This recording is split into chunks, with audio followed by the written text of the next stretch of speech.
Et bonjour à toutes et à tous, on se retrouve aujourd'hui pour une nouvelle vidéo, un nouveau débrief du FC Nantes. Et oui, c'était cet après-midi un match de Coupe de France pour le FC Nantes contre Concarneau, à Concarneau contre une équipe de nationale qui n'avait pas perdu depuis, il me semble, plus de 2 mois. Et là, donc, fort heureusement, vous voyez mon sourire, Nantes a gagné 5-3 dans un match complètement débridé, très très ouvert, à part sur la fin de match où c'est un petit peu refermé, mais globalement c'était un match très ouvert, hein. 8 buts quand même, c'est pas rien. Victoire 5-3 du FC Nantes contre une équipe de National 1, donc Concarneau, qui n'a vraiment rien lâché, qui a fait un gros match. Et je tiens à féliciter tous les Concarnois. Je sais pas comment ça se dit. Justement, s'il y a des habitants de Concarneau, n'hésitez pas à me mettre en commentaire comment vous vous appelez, tout simplement.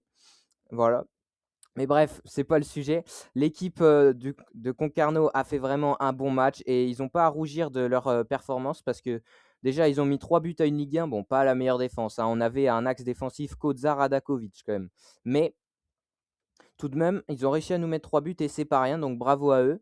Et puis voilà, ça va. Deuxième match en tant que coach du FC Nantes pour Ahmed Kantari. Après la débâcle complète face à Angers, un match qui était complètement nul de notre part et il n'y avait rien du tout. Là, cette victoire, ça va faire du bien juste avant la trêve. Surtout, on avait des joueurs absents qui étaient à la CAN comme Mohamed ou Awaziem. Il n'y avait pas Tati titulaire. Bref, tout ça, vous verrez juste après dans la composition d'équipe.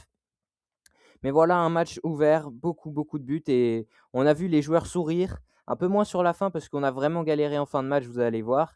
Mais on a vu les joueurs sourire et ça fait plaisir de revoir un petit peu de buts déjà qu'on marque parce que 5 buts en un match, je pense que sur les 5 derniers matchs, on n'en a pas mis beaucoup plus. Mais voilà, bref, c'était vraiment un beau match à regarder. Et puis c'est tout. Voilà, bravo à Concarneau, je le dis une dernière fois parce que vraiment, ils n'ont pas eu la tête basse et ils n'ont pas à rougir de leur performance face à un club de Ligue 1 et c'est parti. C'était donc le retour de la Coupe de France. Voilà, ça fait plaisir de revoir ce logo parce que tout le temps on voit des petites épopées de petits clubs et puis des matchs de dingue comme on a vu, des matchs débridés où on se donne à fond et ça fait plaisir, de voir le retour de la Coupe de France. Au passage, un petit tifo qui a été fait par les supporters de Concarneau. On voit Panoramix, il me semble, c'est avec la Coupe de France, un chaudron, et on n'est pas tombé dedans quand on était petit. Voilà, donc super tifo, j'ai beaucoup aimé. Bref, passons à la composition d'équipe avec celle de Concarneau. Alors, je ne vais pas faire le connaisseur, je ne connaissais aucun joueur de Concarneau. Pourtant, j'essaye de regarder un petit peu ce qui se passe en National 1 et tout, mais là, je connaissais aucun joueur. Et faites attention à lui là. Numéro 7, Samoura. Si l'été prochain, il signe pas dans un club de au moins Ligue 2, gardez son nom en tête parce qu'il nous a fait vraiment mal aujourd'hui, hein. Et peut-être que ça va donner des idées aux recruteurs nantais, hein. Je ne verrai pas d'un mauvais œil l'arrivée de Samoura cet hiver. Bref. Côté nantais, une compo assez étrange, comme je vous l'ai dit. Défense à 3, donc Kozar Radakovic, Kelvin Amian, qui formait un trio défensif, je ne vais pas dire effrayant, mais expérimental, on va dire, avec évidemment Anthony Lopez dans les cages, titulaire et donc capitaine. Donc c'était un 3-4-3 avec 2 pistons qui étaient Santonze et Machado, voilà, qui devaient faire les allers-retours. Mais globalement, vu qu'on avait une défense à 3, ça allait. Ils n'avaient pas trop de boulot défensif à faire, mais fallait être là. Et puis Mwanga et Duff qui étaient là. Là, on voit 3-4-3, mais souvent Tabibou revenait plus dans le cœur du jeu parce que, comme vous pouvez le voir, ici, il est positionné un petit peu en tant qu'ailier. Et il revenait un peu plus dans le cœur du jeu. Mwanga descendait un peu plus en tant que numéro 6, récupérateur de ballon, distributeur, etc. Et c'était bien mieux dans ce rôle-là. Et Santonz et Machado qui avaient bien la largeur. Ablin qui était pas mal dans l'axe aussi. Et puis El Arabi qui revenait beaucoup décrocher en tant qu'un peu faux numéro 9. Il venait distribuer des ballons. On sait que c'est un peu son rôle, son type de jeu. Et il l'a fait très bien dans ce match parce que c'était un très bon match de sa part. Et ça commence très fort, même pas une minute de jeu. Concarneau, long ballon qui lobe la défense nantaise et les joueurs qui étaient partis vraiment à la limite du hors-jeu, dont cet attaquant de Concarneau, là, je ne sais pas qui c'est, c'est assez flou, hein. De manière générale, vous allez le voir sur les captures d'écran, j'ai essayé que ça soit le plus clean possible, mais la caméra du match était vraiment pas dingue et c'était très flou tout le temps. Et donc là, même pas une minute de jeu, grosse occasion pour Concarneau et heureusement, ce tir va finir sur le poteau. Donc on a un premier avertissement, on sait que Concarneau n'est pas là pour jouer, ils sont là pour se qualifier au tour suivant. Mais 15e minute de jeu, le premier but de ce match fou sera du FC Nantes avec, c'était un renversement de jeu d'El Arabi, on l'a dit, beaucoup pivot et relancer le jeu sur les ailes, sur Mathis Ablin qui va temporiser et faire un centre comme ça en direction de Bamenduf ici, qui s'est projeté le milieu de terrain nantais qui est très grand, plus d'1,90 m il me semble et qui va venir placer sa tête. Voilà et c'est le 1-0 et vous savez, là, il vient alors si vous avez la raison, je suis preneur en commentaire. Il vient prendre dans ses bras Francis Coquelin.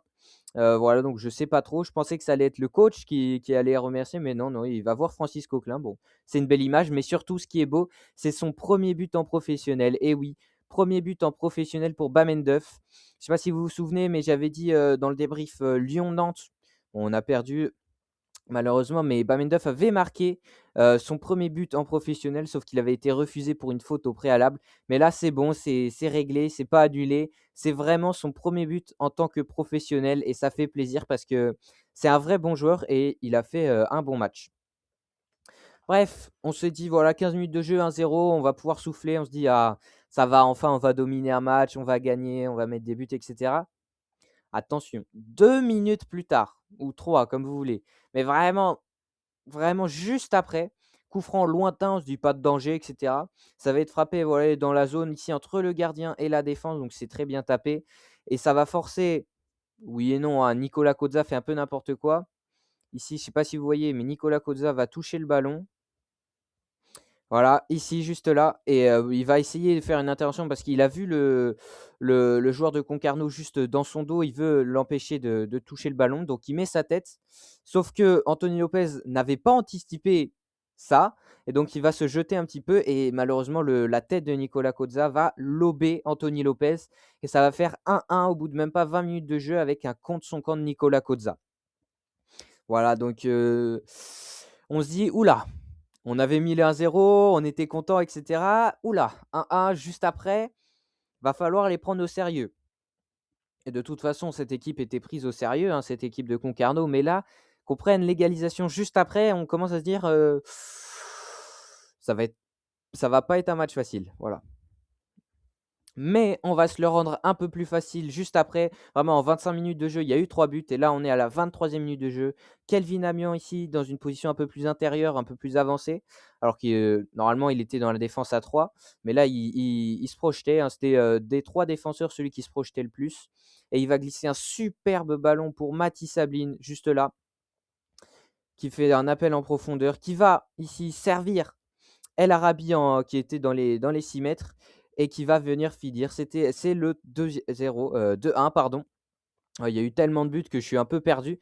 Bien le 2-1 après 23 minutes de jeu et on pouvait se dire là, en tout cas sur le direct, je pensais que le ballon était sorti. Voilà, finition d'El Arabi, mais non, il n'est pas sorti, Mathis Sablin s'est donné à fond pour qu'il ne sorte pas et ça fait 2-1 et 2 passes D pour Mathis Sablin qui, vous allez voir, fait un gros match, mais là, même pas en 25 minutes de jeu, aura déjà fait 2 passes décisives. Et voilà, 2-1, on reprend le contrôle juste après, donc on se dit: «Bon, c'était une petite erreur contre son camp, pas de galère». Vraiment pas de galère, c'était une erreur de Cozza, c'est pas grave. On reprend l'avantage, on se dit: «Ça va bien se passer». Et ça se passe, hein. On va pas se mentir que ça fait plaisir. Voilà, Tabibou qui va tenter une frappe de loin à la 38e minute de jeu, donc 10-15 minutes plus tard. Ça va être repoussé par, Patron, il me semble, c'est le nom du goal qui aura passé un sale match, hein, le goal de Concarneau, qui va repousser ce ballon dans cette zone où se trouvait malheureusement pour lui et heureusement pour nous, Fabien Santonze qui n'aura plus qu'à mettre le pied en opposition. Voilà, plat du pied sécurité. 3-1, on est un petit peu chanceux sur ce but, mais il en faut bien. La réussite, ça se provoque comme on dit et depuis le début de saison, ça tourne très rarement en notre faveur. Là, pour une fois, c'est un match où on a eu, plutôt de la réussite et donc 3-1, ça sera le score, à la mi-temps. Non, je dis des bêtises, je dis complètement des bêtises, excusez-moi. 44e minute, donc là, je mets un petit focus sur Samoura, celui que je vous en ai parlé, le numéro 7 de Concarneau qui a fait un vrai bon match et qui, en fait, Pour ceux qui connaissent, hein, normalement si vous êtes sur cette chaîne, vous le connaissez, Moses Simon, et bah, il m'a fait un petit peu penser à Moses Simon, vraiment petit, centre de gravité très bas, très bon dribbleur, rapide sur les appuis et cetera. Et voilà, je vous mets cette image parce que là, je sais pas si vous le distinguez, c'est lui ici entre 4 joueurs nantais et il va réussir à obtenir une faute dans la surface ici de Kelvin Amian. Pour moi, il y a faute, elle est légère, mais il y a faute, ça se siffle. Et donc penalty, qui va s'en charger? Eh bien Samoura lui-même. Il va le transformer et c'est dommage parce qu'Anthony Lopez Anthony Lopez part vraiment du bon côté et là, vous voyez, bon, il y a un Concarnois, je sais toujours pas si on dit ça, mais qui est devant. Mais vous voyez, le ballon est juste ici, donc vraiment, c'est proche du poteau, petit filet. Malheureusement pour Anthony Lopez qui était parti du bon côté, c'est trop bien tiré pour être arrêté. Et donc voilà, cette fois-ci, vraiment, à la pause, il y a 3-2 et on se dit: «Mmh, on s'est déjà pris 2 buts, pourquoi on s'en prendrait pas plus finalement? On n'a pas l'air hyper solide défensivement». Voilà, moi, à la mi-temps, personnellement, j'étais inquiété par cette équipe de Concarneau et je me disais qu'à tout moment, ils pouvaient nous égaliser, voire nous dépasser.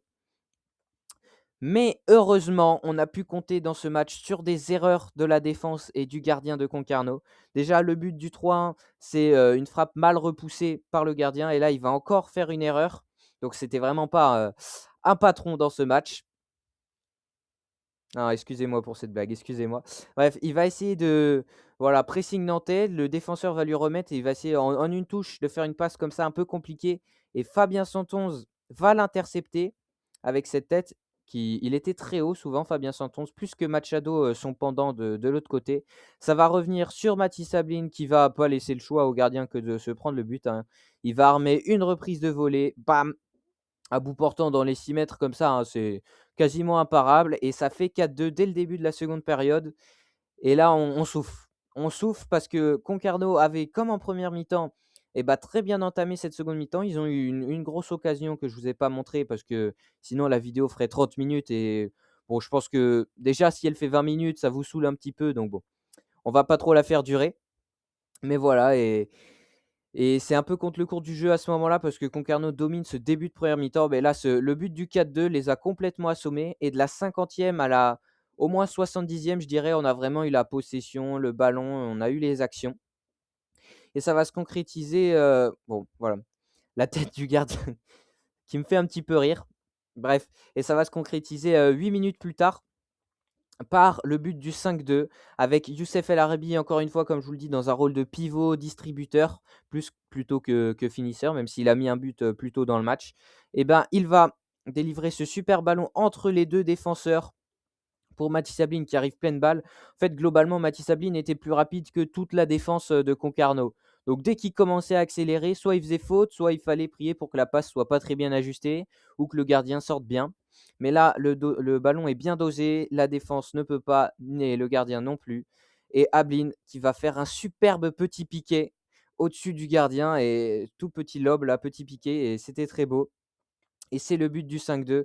Mathis Ablin qui sourit, c'est assez rare pour être souligné. En fait, il sourit que quand il marque finalement. Même quand on gagne, j'ai l'impression qu'il sourit moyennement. Vraiment, il sourit que quand il marque. Et là, il met un doublé. Doublé de but et doublé de passe D.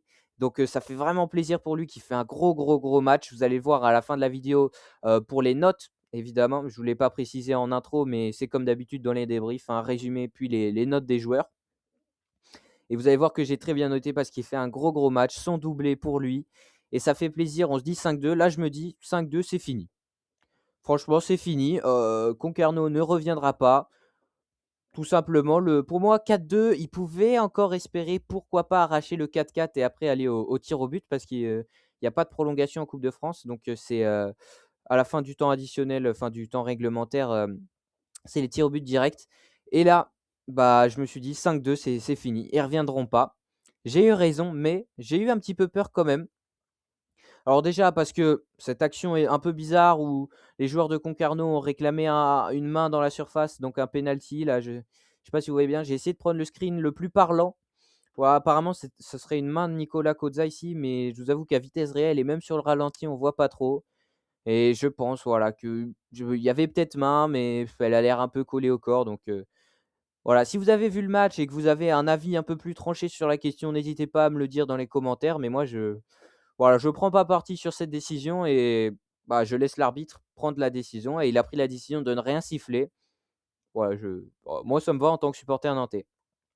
Bref, la rentrée de Le Penant n'aura rien changé, hein. Il fait vraiment pas une bonne rentrée à la place de Tabibou, qui n'aura pas fait un gros match non plus, donc voilà.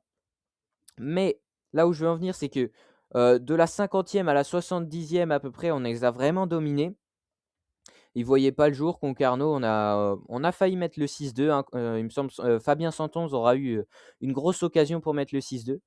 Mais là, une grosse passe de je ne sais qui en profondeur pour, attendez, pour Sukuna, voilà, bah, entre Samura, Sukuna, c'est pas facile de se repérer, mais c'est bien Sukuna qui va être servi comme ça en profondeur. Alors là, clairement, grosse erreur de Radakovic qui soit se jette pour couper la passe, soit, bah, suit, son attaquant.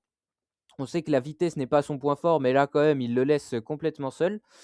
Et bon, aussi, il faut mettre à crédit que, très bonne finition, de l'attaquant, de Concarneau, qui va dans un angle un petit peu fermé comme ça, et ben, finir, tout simplement.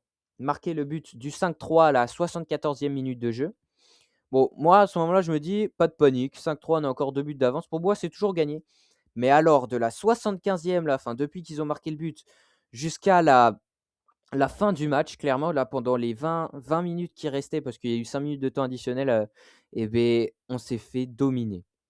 Et là, je veux revenir sur un point qui est quand même assez dingue, c'est que c'était une équipe de nationales en face. Alors mon loin de moi l'idée de dire, d'enlever le mérite, à Concarneau, d'avoir mis 3 buts parce que c'est quand même fort de nous avoir mis 3 buts, mais face à une équipe de nationales, on ne peut pas se permettre de prendre 3 buts comme ça.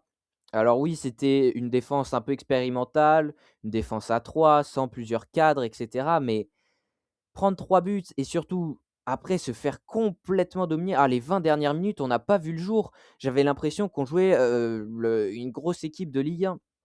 Dès qu'on avait le ballon, on le dégageait, je revoyais j'avais la hantise du match contre Angers là, les cauchemars qui revenaient là. Oh là là, c'était Concarneau en face, c'était pas, bon, Angers. Ouais, c'était pas Angers, c'était Concarneau et 20 dernières minutes, on a vraiment, vraiment beaucoup galéré et ça me fait peur. Bon, au final, on gagne le match 5-3, pas de galère, mais tout de même, on a bien, bien souffert sur les 20 dernières minutes et Concarneau a failli plusieurs fois marquer le but du 5-4.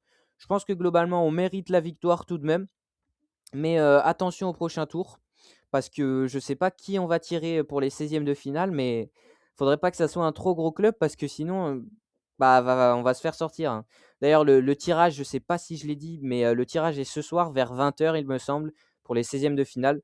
Donc j'espère qu'on va pas tirer une équipe de Ligue 1, hein. Ligue 2 ou moins, c'est vraiment ce qu'il nous faut parce que sinon on passera pas. Je le dis clairement, si on tire une équipe de Ligue 1, on passera pas. Mais voilà, voilà, je vous ai pris ce screen pour vous montrer les 8 buts, pas avec 8 buteurs parce que Ablin a mis un doublé. Mais voilà, donc Duff, El Arabi, 111 et doublé d'Ablin pour Nantes. Et waouh, Sukuna, Samura et contre son camp de Koza pour Concarneau. Après, il se passera plus grand-chose, hein. Comme j'ai dit, Concarneau a dominé mais n'a pas réussi à marquer. La rentrée de Coquelin n'aura pas changé grand-chose, hein, à la place de El Arabi. Et oui, dernier truc sur lequel je voulais revenir avant de vous donner mes notes, c'est, le nombre de changements effectués par Ahmed Kantari dans ce match qui aura fait rentrer assez tôt, enfin assez tôt non, vers la 70e minute de jeu Le Penant, qui aura fait rentrer, Coquelin à la 81e et qui aura fait rentrer, Mathieu Acapandier à la 95e minute de jeu. Il restait 10 secondes de jeu et il aura pas touché un ballon évidemment, hein. C'est un peu triste pour lui, mais c'était histoire de dire: «Allez, allez, oui, oui, je te fais jouer, t'inquiète, je te fais jouer, reste au club, je te fais jouer». Bon, c'est un petit jeune, hein, écoute, il aura au moins, 10 secondes de temps de jeu, en coupe de France, sur son CV. Mais là où je voulais en venir sur les changements, c'est qu'il en fait très peu. Il en a fait très peu dans ce match. Bah, 3 dont lui, il compte même pas, donc en vrai 2 changements. Bon, qui auront pas trop apporté, mais c'est pas le sujet. Que 2 changements dans un match de coupe de France face à une équipe de nationale, mais alors en Ligue 1, tu fais combien de changements? Enfin, je veux dire, la coupe de France, surtout quand tu mènes de 2 buts comme ça, c'est le moment de faire rentrer des joueurs, notamment des jeunes. Voilà, tu fais rentrer des joueurs, bah, Mathieu Capandier notamment, tu aurais pu le faire rentrer plus tôt et cetera. Enfin et là, il fait 2 changements, qui sont quand même tard, hein, 70e et 81e minute de jeu. Ah, c'est quand même tard et je trouve qu'il aurait dû faire beaucoup plus de changements et beaucoup plus tôt. Bref, voilà, c'est tout. Au niveau des statistiques, parce que ça vous intéresse aussi, j'imagine, on a eu globalement la possession, mais c'était pas si flagrant. Au niveau des XG, des buts attendus, c'était, heu, ça valait pas un 5-3, hein. Le score logique, aurait plutôt été 2-1 ou 3-2. D'après les stats, hein, évidemment. Mais ça se finit sur un 5-3. On a eu du spectacle et moi, ça me fait plaisir, même si prendre 3 buts par une nationale, j'appuie, ça doit faire au moins la 5e fois de la vidéo que je le dis, mais ça fait mal tout de même. Mais voilà, la victoire, c'est tout ce qui compte. On voit qu'ils même Concarneau a eu plus de tirs que nous, quasiment 2 fois plus, mais moins de tirs cadrés que nous, donc ils n'ont pas été, très chirurgicaux. Des occasions de but, c'était plutôt équilibré, mais on voit que Concarneau ont loupé 2 grosses occasions et nous 0. Donc ça fait plaisir parce que souvent c'était l'inverse. En Ligue 1, souvent nos adversaires ne loupaient pas leurs grosses occasions et nous si. Là, c'est l'inverse et ça fait plaisir. Et puis voilà, 17 fautes causées par, les Nantais. On s'est pris plusieurs cartons jaunes tout de même. Voilà. Bon, maintenant que le résumé analyse est fait, on va passer aux notes que j'ai distribuées aujourd'hui FC Nantes pour ce match.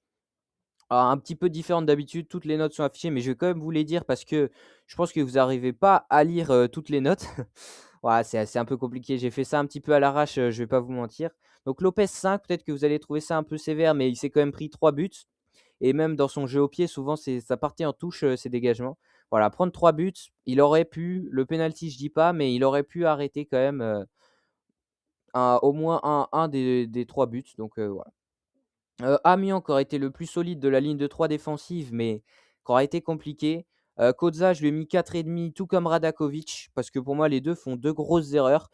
Koza sur le compte de son camp et Radakovic sur le 3e but de Concarneau. Voilà, 4,5, j'aurais pu les mettre à 4 ou à 5, mais pour moi, vraiment en dessous de la moyenne, leur match. Et j'ai peur parce que si c'est ça notre défense titulaire en Ligue 1, on va prendre des valises, hein, moi je vous le dis. 111, très gros match et depuis l'arrivée de Cantari, 111 face à Angers titulaire, il marque. Face à Concarneau, il marque encore. Donc 7,5 pour 111 qui fait un vrai bon match et j'espère qu'il va continuer à être titulaire parce qu'il est vraiment bon. Duff 7, je lui ai mis 7 pour son but. C'est lui qui est représenté ici sur la compo. Et même, voilà, il fait un bon match. À part son but, il fait plutôt un bon match. Je pense que j'ai un peu trop monté la note par rapport à son vrai match, mais voilà, c'est cadeau pour son premier but en professionnel. Tabibou 5,5 par contre, c'est un petit peu ma déception. Je m'attendais à ce qu'il profite, voilà, du fait qu'il soit titulaire en coupe de France face à un club de national parce qu'on sait que techniquement, il est vraiment bon. Il a fait quelques gestes techniques, des passements de jambes, des doubles contacts et cetera, mais pas assez selon moi. Et voilà, 5,5, j'ai pas trouvé son match, super. Le Penant qui l'a remplacé, je lui ai mis 5 parce qu'il a rien apporté. Voilà, pour les remplaçants aussi, hein, Coquelin et Akapandier, je les ai pas notés, voilà. Mwanga 6 qui était en numéro 6 justement, mais qui aura fait un plutôt bon match, mais pas incroyable non plus. Pas de contribution offensive dans un match où on a quand même mis 5 buts. Donc voilà, 6, c'est acceptable. Machado, je lui ai mis 5 à Daver Machado parce que je trouve qu'il fait vraiment pas un bon match. Alors il joue l'entièreté du match, mais moi je l'aurais sorti bien plus tôt, dès la 70e, hein, quand Le Penant est rentré. J'aurais fait rentrer, quelqu'un à sa place. Michael Lado, par exemple, je pense qu'il aurait très bien pu faire le taf et mieux que Machado, sur la fin de match. Il aurait apporté sa vitesse, sa technique, toute son explosivité qu'on lui connaît aux Suédois. Donc je pense que Machado remplacé par Lado aurait pu nous faire du bien et nous empêcher d'encaisser le 3e, je sais pas, mais aurait pu nous faire du bien sur des contres et cetera en fin de match. Bref, El Arabi, 8 sur 10, gros match de sa part, un but, une passe D. Sa passe D, c'est pour Mathis Ablin et son but, bah, c'est Mathis Ablin qui lui fait la passe D. Donc voilà, ils se sont rendus là pareil. J'espère que ce duo va continuer à fonctionner parce que je pense qu'il a un vrai potentiel ce duo. El Arabi plutôt en distributeur et Ablin qui serait plus finisseur dans ce cas-là. Mais voilà, gros match, 8 sur 10 pour notre Marocain. Et j'espère qu'il va repartir sur une bonne série de matchs parce que début de saison, il avait vraiment été très intéressant. Et là, ça faisait quand même quelques temps qu'il n'avait pas été bon. Et là, j'espère qu'il va prendre ce match comme modèle pour les matchs suivants, même si ça ne sera pas la même adversité. Et puis Mathis Ablin, numéro 10 dans le dos, 10 sur 10 pour la note. C'est magnifique.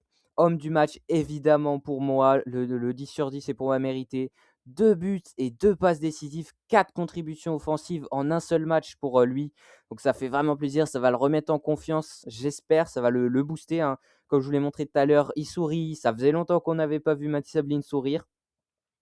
Et voilà, très, très gros match et outre ses contributions offensives, il a fait, un gros pressing de tous les instants. Il pressait le gardien, la défense et cetera. Donc, gros match de sa part. Voilà, c'est fait pour cette vidéo. J'espère qu'elle vous a plu. Si c'est le cas, n'hésitez pas à vous abonner. Vraiment, ça fait plaisir. On essaye d'atteindre, bon, j'ai pas vraiment de palier en objectif, mais vraiment abonnez-vous. De liker parce que j'ai vu que dernièrement, vous likez un petit peu moins les vidéos. Donc, voilà, allez, un objectif de like. Bah, alors ça va peut-être vous paraître ridicule parce que vous consommez du YouTube et cetera, mais si on peut atteindre 10 likes sur cette vidéo, ça me ferait vraiment déjà très. Donc je le redis une dernière fois, mais n'hésitez pas à vous abonner et à liker, ça me ferait extrêmement plaisir. Vraiment, vous imaginez pas le soutien que ça peut nous donner à nous petits créateurs de juste recevoir, de voir qu'une nouvelle personne s'est abonnée, de voir un nouveau like, de voir un commentaire. Voilà, donc vraiment n'hésitez pas à faire toutes ces choses. Ça prend même pas une minute et je vous en remercierai, vraiment, du fond du cœur. Allez, ciao tout le monde!